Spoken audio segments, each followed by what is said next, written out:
Las Puertas Verdes, nuestra historia. Muy temprano en la mañana, pasar cerca de una panadería y dilatar las narices buscando el aroma del pan recién horneado. Hay otro signo tan delicioso y simbólico de una vida en sociedad, en comunidad. Principios del siglo XX en Argentina, 1910. En 1910 el pan, alimento de alimentos, era carísimo. En 1915 más. Y en 1920 también. Entonces comenzaron las distintas explicaciones según quien las diera. Ya vamos a ver lo que pasaba en Río Cuarto, sí, claro, con el pan nuestro de cada día. Pero ahora hacemos una pasada nacional y decimos que en Buenos Aires, Bunge, viste cómo perviven algunos apellidos, ¿no? Bunge le echaba la culpa del costo del pan a los salarios de obreros rurales y urbanos. Y esa misma empresa proponía para reducir costos que se mecanizara la producción del trigo y se reglamentara una reserva del cereal para consumo nacional a precios subsidiados, porque, claro, la mayoría de la producción se exportaba y lo que quedaba en el país era carísimo.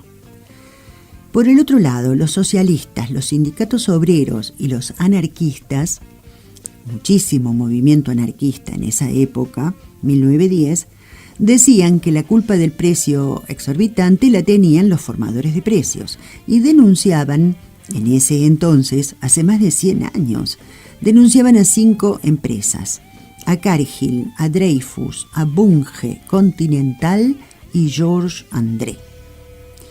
Muy conocidas, ¿no? La mayoría. Que perviven, por supuesto. Por más que tuviéramos fabulosas cosechas, no había forma de lograr un pan más cercano a las necesidades de la gente. Todo esto hasta que los radicales, un poco antes incluso del primer gobierno radical de Irigoyen, que fue en 1916, empezaron a fabricar un pan muy económico. Estaba hecho con harina de trigo y de salvado, lo que le daba un color moreno, por supuesto, y también le daba un sabor diferente. Ahora su costo era muy accesible, muy reducido en relación con los demás. De verdad, hacía la diferencia, y las clases populares sobre todo empezaron a consumirlo muy contentas. Le llamaron el pan radical durante un periodo. No faltaron críticos. Los anarquistas decían y lo publicaban en sus periódicos, que tenían también una gran llegada en esos momentos. Decían que se estaba mal acostumbrando a la clase trabajadora argentina porque el pan radical podía tener consecuencias en la salud, que la harina era de baja calidad y que el salvado venía con impurezas. Bueno, eso a nivel nacional. Ahora sí, ¿qué pasaba en Río Cuarto? ¿Qué pan estábamos comiendo? ¿O consumíamos algún sustituto? Porque no hay que olvidar que en la Francia de 1775, poco antes de la Revolución Francesa, se produjo la llamada Guerra de las Harinas. Y en ese transcurso de la Guerra de las Harinas, una princesa le dijo al rey Luis XVI: «Si no hay pan, que el pueblo coma tortas». La frase quedó como símbolo de lo alejadas que pueden estar, muchas veces están, las clases dirigentes de las necesidades populares.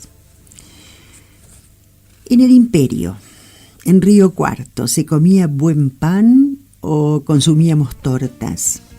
Ahí viene la memoria de don Joaquín Bustamante para contarnos en uno de sus libros que los ciudadanos de Río Cuarto estaban habituados a la hogaza. Era un pan de baja calidad, la hogaza, porque no tenía casi leudante, y también a la galleta criolla, que era seca, pero, claro, tenía la virtud de conservarse por bastante tiempo. A ver, es decir, en resumen, comíamos tortas, no comíamos pan. Hasta que llega Juan Gardel. Era francés, venía de los Pirineos, funda la panadería La Central y empieza a fabricar pan francés. Una delicia que los riocuartenses adoptaron de inmediato. Estamos hablando del año 1870. 1870. Un día llegó un alemán a la panadería de Gardey y le pidió utilizar sus máquinas durante la noche, que estaban inactivas. Gardey aceptó, pero resulta que un vecino le hizo una denuncia porque decía que el ruido del malacate que hacía funcionar la máquina de amasar no lo dejaba dormir. Bueno, el juez del caso dictaminó que la demanda no tenía lugar, porque se trataba de un artículo, claro, de primera necesidad. Y después llegó la guerra, Primera Guerra Mundial, 1914 a 1918. Nos obligó a abastecer a Europa como nunca lo habíamos hecho, porque, claro, allá los graneros, los sembradíos habían sido arrasados, y entonces empezaron a escasear la carne y los cereales. Carne, cereales, las joyas de la Argentina productora primaria. Y el pan sintió el impacto. Para abaratar el producto, acá en Río Cuarto se unieron, en la ex Villa de la Concepción, los industriales del ramo. Y bueno, en ese tiempo fue declarada ciudad, claro. Los industriales del ramo eran todos inmigrantes, Provenzal y Casasnovas de las Baleares, Terzo y Castelli, italianos, Richardet, francés, Salas era un gallego y Jaure era, claro, un turco.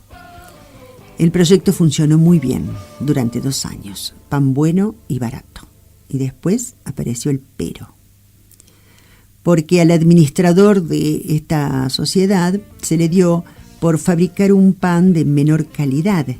Y parece que todos los días le iba sacando un poquito o sustituyendo un poco. Pero el precio era el mismo. O sea, la empresa ganaba muchísimo dinero.